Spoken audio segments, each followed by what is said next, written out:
వినకపోతే నిద్ర పట్టదు. మీరు పాట వినాలంటే నేను పాడినా ఏంటి? ఏమిటి నువ్వు పాటలు పాడతావా? ఏంటండి మరీ అంత తేలిక తీసేశారు? మా ఆశ్రమంలో ఫంక్షన్లు జరుగుతున్నప్పుడు పెద్ద పెద్ద వాళ్ళు వచ్చినప్పుడు నా చేతే పాటలు పాడించేవారు. పాటలు పాడుతున్నప్పుడు ఒకటే చప్పట్లు చప్పట్లు కొట్టే కొద్దీ నేను పాడేదాన్ని. మరి ఇన్ని రోజులు నాకు ఎందుకు చెప్పలేదు డార్లింగ్? ఏదో ఒక రోజులు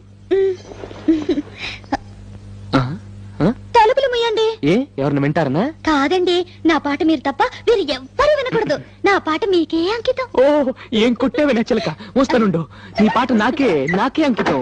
ఓకే, ఏది పాడు.